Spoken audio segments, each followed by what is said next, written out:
എക്സാലോജി കേസിൽ മാത്യു കുഴൽനാടന്റെ ഹർജി പരിഗണിക്കുന്നത് ഈ മാസം 19 മാറ്റിവെച്ചു. തിരുവനന്തപുരം വിജിലൻസ് കോടതിയാണ് ഹർജി പരിഗണിക്കുന്നത്. അനന്തകൃഷ്ണനാണ് വിവരങ്ങളുമായി ചേർന്നത്. അനന്തൻ, കേസ് ഇപ്പോൾ ഏത് ഘട്ടത്തിലാണ്? രതീഷ്, മുഖ്യമന്ത്രിക്കും മകൾ വീണ വിജയനുമെതിരെയാണ് മാത്യു കുഴൽനാടൻ തിരുവനന്തപുരം വിജിലൻസ് കോടതിയിൽ ഹർജി നൽകിയിരുന്നത്. ഈ ഹർജിയാണ് വിധി പറയാൻ വേണ്ടി ഈ മാസം 19 മാറ്റിയിരിക്കുന്നത്. ഈ ഹർജിയിലെ പ്രധാന ആരോപണം CMRL കമ്പനിക്ക് കരിമണൽ ഖനനം നടത്താൻ സർക്കാർ വഴിവിട്ട സഹായം അത് മുഖ്യമന്ത്രി നേതൃത്വത്തിൽ നൽകി. ഇതിന്റെ മാസപ്പടിയായിട്ടാണ് മുഖ്യമന്ത്രിയുടെ മകളുടെ കമ്പനിയിലേക്ക് പണം വന്നതെന്നാണ് ആരോപണം. ഇത് സംബന്ധിച്ച് വിജിലൻസ് അന്വേഷിക്കണമെന്നായിരുന്നു മാത്യു കുഴൽനാടന്റെ ഹർജിയിൽ ആവശ്യപ്പെട്ടത്.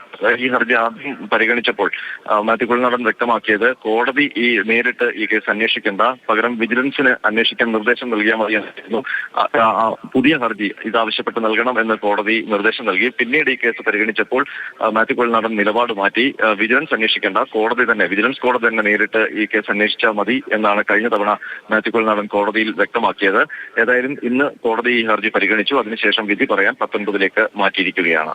വിധി പറയുന്നതിന് വേണ്ടിയാണ് കേസ് 19 മാറ്റിയത്. അനന്തകൃഷ്ണനാണ് വിവരങ്ങൾ നൽകിയത്.